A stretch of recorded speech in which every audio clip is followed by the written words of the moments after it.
Welcome and welcome back. This month on Project Womble, we're exploring Euston Square. Euston Square! If you love literature and blue plaques, then you are going to love this one. Many a famous writer have hung around here. There's a blue plaque at every turn. Blue plaque, blue plaque, blue plaque! Coming out, we've got plaques, writers, artists, scientists, pioneers, gay icons, green spaces, bookshops, squirrels. Squirrel! Squirrel! So, strap in. Arms in, legs in, hold on tight, let's go. When you come out of Euston Square, one of the first things you'll notice is the giant glass building towering over you. It looks like a modern office tower, but it is in fact a hospital. University College London Hospital. It was established in 1834. It was a groundbreaking medical education establishment that welcomed anyone regardless of religion or gender, which was a rarity in the day. It was the first English hospital to admit women for clinical training. Girl power. Some famous alumni include Elizabeth Garrett Anderson, who was the first woman to qualify as a doctor in Britain, and Mary Schlieb, who was a trailblazing gynaecologist when services like that were very scarce. Just along the road from University College Hospital is University College London. University College London. This was established in 1826 and it was named the Godless Institution of Gower Street because it was one of the first universities in England to admit anyone, regardless of religion. Famous alumni include Dame Millicent Fawcett, who I covered in my Westminster video. She was the leader of the suffragist movement. There's a statue of her in Parliament Square, the only statue of a woman in Parliament Square, I might add. Guess who else went here? David Bowie. Back when he was David Jones, David Bowie went here. He studied art and design. And inside the university, housed in a cupboard, is a skeleton of Jeremy Bentham. On his death, he bequeathed himself to the university. It's called the Auto Icon. It's very odd. And if you like odd things, there's a museum of zoology just down the road that has got really quirky exhibits like a jar of moles and a dodo skeleton. Blue plaque, blue plaque. Aha! We've got our first blue plaque of the day. Sir Victor Horsley. Sir Victor Horsley, a trailblazer in brain surgery. I love a trailblazer. He was one of the first people to successfully operate on the human brain. He was also a fierce advocate for women in medicine, mentoring many early female doctors. Girl power. He died of heat stroke in 1916 while serving as a surgeon in Iraq during World War One. So he was a bit of a war hero too. Blue plaque. Charles Darwin. Next up on Gower Street at number 110, we've got a blue plaque for Charles Darwin. The plaque reads, Charles Darwin, naturalist, lived in a house on this site. Fun fact, did you know Charles Darwin married his cousin, Emma Wedgwood? Interesting, right? This is where he lived when he wrote On the Origin of Species. Yay, book points. We love books. The former Dillons Bookshop. On Torrington Place, you'll find the former Dillons Bookshop, which is an absolutely stunning Grade 2 listed building. It is beautiful. It's now a Waterstones, but it was originally called Dillons Bookshop. The building was designed by famous architect Charles Fitzroy Doll. Architect Award. By the way, fun fact, did you know the phrase all dolled up comes from Charles Fitzroy Doll because of his lavish architectural style? He actually was the guy that designed the dining room on the Titanic, but we'll talk more about him when we do Russell Square because there's a very beautiful hotel just near Russell Square which he designed. I love bookshops and this one is an absolute stunner. It was opened in 1936 by Una Dillon. It wasn't on this exact site back then. It was a small independent bookshop catering to students and academics from the nearby universities. But bless Una, she did quite well for herself and the shop quickly expanded. and it would be where you would go. It was your go-to place for rare and specialised books, and it was renowned for its knowledgeable staff who could help you with even the most obscure of titles. This whole area around here was full of bookish types, so it was the perfect place for a bookshop. Today, it is a multi-floor haven for book lovers. They've got some really nice books in there and a lovely selection of second-hand books. They've got some of those really gorgeous retro orange and white penguin books. They had loads of them outside. I love bookshops. I don't ever want bookshops to close. Please don't buy books from Amazon. Please buy books from bookshops so that we can keep them open. While we're on the subject of bookshops and literature, let's take this opportunity to talk about the Bloomsbury Group. The Bloomsbury Group. The Bloomsbury Group were a revolutionary group of artists, writers, thinkers, and most of them hung around here in the 1920s. Most of them had homes around here. We'll see them, a lot of them, later as we do the tour and walk around Bloomsbury. Between them, they left quite a lot of art, books, paintings, and ideas. They were known for their open relationships and their fluid views on sexuality, views which were quite groundbreaking at the time. Key members include Virginia Woolf, a literary and feminist icon, more on her in a bit. Vanessa Bell, who was Virginia's sister, she was an artist. Lytton Strachey, who, to be honest, I knew very little about until I started researching Bloomsbury, and now I want to know everything about him because he sounds like such an interesting guy. John Maynard Keynes, who was a groundbreaking economist. Duncan, a painter and designer who was celebrated for his vibrant, sexual, sensual works as well as his controversial lifestyle. Leonard Woolf, Virginia's husband, he was a publisher, political thinker, and the co-founder of the Hogarth Press, the publishing house that Virginia and her husband set up. Roger Fry, an art critic. Clive Bell, another art critic. E.M. Forster, who wrote A Passage to India. See that book there, Passage to India? They were such an interesting group of characters. I mean, I really could do a whole video on them. In fact, there are whole videos and podcasts on them because they're so interesting. Entire books on them, in fact.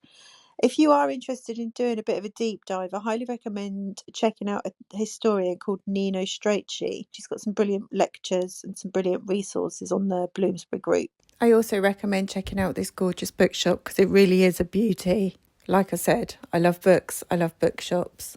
What are you reading right now? I've just finished Worthy by Jada Pinkett Smith, and I've just started reading Elton John's autobiography. I love memoirs. Memoirs are my thing. I like finding out about interesting people. Anyway, we are now walking away from Waterstones on our way to Gordon Square. Gordon Square. This was originally a private square. A lot of these affluent London areas don't have much garden space, so they normally have squares in the middle that are under lock and key for the residents. But this one's open to the public, so it's the perfect place to pop in and see if you can spot some squirrels. Squirrel. What do you think of my new stickers? They've had a little bit of a glow up. Do you like them?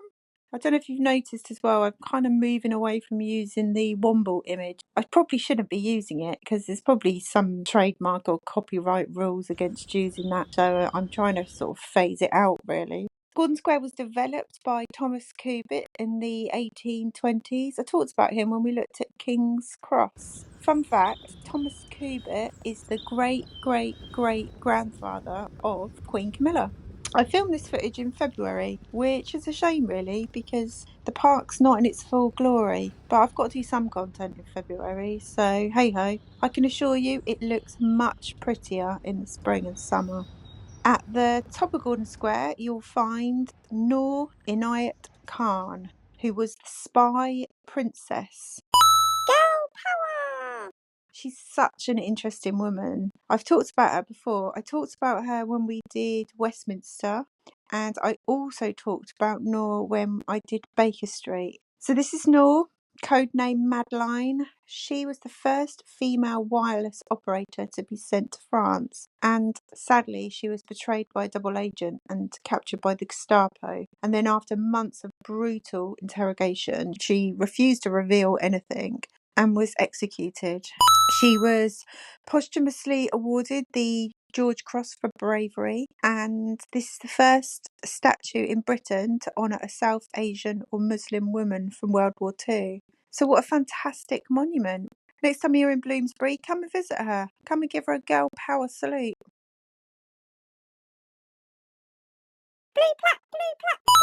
Facing Gordon Square, you've got the former homes of John Maynard Keynes and Vanessa Bell and Duncan Grant. I talked about these guys earlier. There's also a blue plaque for the Bloomsbury Group, who I talked about. I love these beautiful white stucco Georgian houses that face the park. Next door, you've got a blue plaque for Lytton Stretchy. This guy is absolutely fascinating. He had a very long, wispy beard and a very languid manner, which made him instantly recognisable. He was openly gay at a time when it was dangerous to be gay, and he had quite complex relationships. He had a complex platonic but devoted relationship with painter Dora Carrington, who was absolutely madly in love with him. She even married Ralph Partridge to stay close to him. And that created one of the most bizarre love triangles of all time. And then when Lytton Strachey died in 1932, she was so devastated that she took her own life a few weeks later. Tavistock Square. Another famous square is Tavistock Square. Green space. Again, this was built by Thomas Cubitt, Camilla's great-great-great-great-grandfather. Originally, it was lined with Georgian terraces, but a lot of them were damaged during World War II. Virginia Woolf and Leonard Woolf used to live at number 52, Tavistock Square. That house isn't there anymore. It's now where the Tavistock Hotel stands, which I'll show you in a bit. Nearby was also the headquarters of the Hogarth Press, which was the publishing house that Virginia and Leonard Woolf set up together. There's a bust for Virginia Woolf in the corner of the park, which was sculpted by sculptor and Bloomsbury Club member Stephen Tomlin. Virginia Woolf. Fun fact, Nicole Kidman won Best Actress for her performance as Virginia Woolf in The Hours. I love Nicole Kidman. I find her absolutely mesmerising, and I love that she often takes on interesting female roles. Tavistock Square is often called the Square of Peace because it houses several memorials dedicated to pacifists and humanitarian causes. They've got a Gandhi statue in the middle. Mahatma Gandhi statue. There's a conscientious objectors memorial. There's the Hiroshima Peace Tree, and there's the 7/7 Memorial. 7/7 Memorial. Sadly, Tavistock Square was one of the 4 7/7 bombing sites. Squirrel! Squirrel! Aha! A real squirrel. At the south end of Tavistock Square, we've got a statue for Louisa Aldrich-Blake, who was a trailblazer, an absolute powerhouse of a woman. Girl power! One of the first women to break into surgery. She studied medicine at London School of Medicine for Women. She graduated said school and went on to become the first female Dean of London School of Medicine. She became Britain's first female Master of Surgery in 1910, and she had quite the reputation for being very precise, unmatched precision in her surgical practices. What a woman! Just across the road, we've got the aforementioned Tavistock Hotel. The Tavistock Hotel. On the site of Virginia and Leonard Woolf's former home. Blue plaque, blue plaque, blue plaque. There's a blue plaque for them both on the side of the building there. Just along the road from Tavistock Square, we've got Mary Ward House. Mary Ward House. Such a beautiful looking building. It's Grade 1 listed. It was designed by architect Arnold Dunbar Smith, and it's considered to be a masterpiece of late Victorian architecture. It was named after Mary Ward, who part funded the building. She was a British novelist who wrote under the pen name of Mrs. Humphrey Ward. Blue plaque, blue plaque. Number 15, Tavistock Place. You will come across a blue plaque for Mary Ann Clark, who I'd never heard of. I looked her up and she's actually a really interesting woman. The plaque reads Mary Ann Clark, mistress of Prince Frederick, Duke of York. But she was more than just a mistress. She was the great-grandmother of Daphne du Maurier, the novelist who wrote Rebecca. And Mary was a writer herself. She wrote a memoir about the Duke of York, an exposé, if you will, and it created quite the scandal in 1809, and she capitalised on it. Fair do, Marys, fair do. If life gives you lemons, write a memoir and make cash money. Marchmont Street. If you walk across the funky pink and blue zebra crossing onto Marchmont Street, you'll notice this cool, quirky bookshop called Gaze the Word. Gaze the Word. It's not just a bookshop, it's a cornerstone of LGBTQ plus history. Opened in 1979 and it's the oldest gay bookshop in London. Note the blue plaque above for gay rights campaigner Mark Ashton. Marchmont Street's a real treasure trove of blue plaques. There are 27 plaques in and around the area. And as much as I'd like to cover all of them, I'm not going to because otherwise we'll be here all night. But I did want to just quickly point out the one for Kenneth Williams because I'm such a fan. I grew up on Carry On films and I just think he's so iconic. We also saw Kenneth Williams when we looked at Baker Street. I highly recommend checking out Marchmont Street and having a real deep dive. I will come back this way another time when we look at the Brunswick Centre in a future tour. I'm sure we'll be back over this way when we do Russell Square. Woburn Walk. You'll probably recognise Woburn Walk because it's so picturesque. You often see it on London Instagram sites and things. It's quite recognisable. It's absolutely beautiful. I love the gas lamps. I love how somehow it's managed to retain its 19th century charm. It was designed in 1822 by Thomas Cubitt. Yep, that guy again. As per, it takes its name from the Dukes of Bedford. Woburn Abbey was part of their estate, and this is Woburn Walk. It's got some literary connections. There's a plaque down there for W.B. Yeats, the famous Irish poet and playwright. He lived at number 5. Blue plaque, blue plaque, blue plaque. And talking of literature and literary greats, just around the corner, there's a plaque for Charles Dickens. Blue plaque, blue plaque, blue plaque. You don't need to go too far in London to find a plaque for Charles Dickens. What the dickens?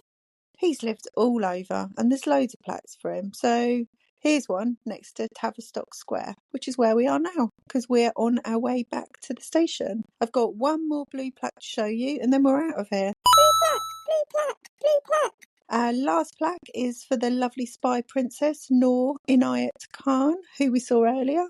We saw Noor's statue in Gordon Square. Here's her plaque. As we walk back to the tube station, I'll overlay some maps so you can see where we've been and see the route. If you want to do this walk yourself, you can download the route for free in the Go Jauntly app. It's a free app. I use it. I think it's really good. I'm one of their jaunt stars, so most of my walks are uploaded on there. Go Jauntly. Talking of apps, there's another app I'm on called Buy Me a Coffee. Buy me a coffee. I don't make any money from YouTube because I'm too small. You only make money from YouTube if you've got over 1,000 subscribers. But there is a way for you to donate some coin to the Womble project through the Buy Me a Coffee app. Other things you can do is check out my Instagram. At the moment, I'm doing a post a day, daily bite-sized history. That's something I'm doing for 2025. So yeah, check it out. I'm on Facebook. I'm on Threads. I'm everywhere. Apart from TikTok. I tried TikTok. I just couldn't. It just wasn't for me. All that attention span zapping content just doesn't sit well with me. I'm a kind of a long form content girly. Anyway, I'm rambling. The Welcome Museum. On the way back to Euston Square, you'll go past the Welcome Museum, which is a treasure trove of medical curiosities. Founded by Sir Henry Wellcome in 1913, he was a pharmaceutical entrepreneur and a bit of a collector. He used to collect all sorts of weird and wonderful artefacts and curiosities and oddities from all around the world, ranging from Napoleon's toothbrush to Japanese sex toys. Yeah, it's a real mix. the toilets in there are absolutely marvellous as well. I highly recommend. If you walk as much as I do and drink as much coffee as I do, trust me, a decent London loo is important. There's a lovely little cafe in there, which is gorgeous. The gift shop's brilliant. So yeah, pop in. I think it's really important to support these museums with your coin and make use of the lovely gift shops and coffee shops, especially the free museums. So rather than giving Starbucks your money, I would suggest going into an independent museum and buying a coffee in there. Euston Square Station. And that, my lovely friends, brings us to the end. We're now back at Euston Square Station. Let's end with a little station summary to wrap up. It's in Zone 1. It opened in 1863. It's part of the original Metropolitan Railway, so it's one of the oldest in the world. It's on 3 lines, the Hammersmith and City, the Metropolitan and the Circle line. It's got 2 platforms. It's in the London Borough of Camden and it serves the wonderful area of Bloomsbury, which we've wombled around today. I hope you enjoyed that little walk around Bloomsbury. Thank you for watching to the end. People who watch to the end are my kind of people. The algorithm loves people like you because it wants to hijack your eyeballs and stay to the end. The algorithm is no doubt going to put some videos, suggested videos on the screen that it thinks that you want to watch because obviously it wants to hijack your eyeballs further. It would be great if you would watch those, but I would suggest bookmarking them and getting off social media and going for a walk in the fresh air because you've been on here for half an hour now and you think your eyeballs need a rest.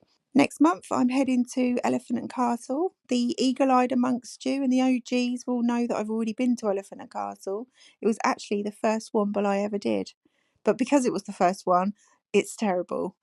We've all got to start somewhere, haven't we? But anyway, I'm going to go back and redo some of my older content because they were only like 3 minutes long because I was filming for Instagram and they were also in like a vertical format because I was filming for Instagram. So yeah, I'm going to redo those long form for YouTube and give them a bit of a glow up. So forgive me for covering old ground, but I promise you there'll be new stuff and, you know, more content when I do the redos. They'll be much more thorough. London, baby!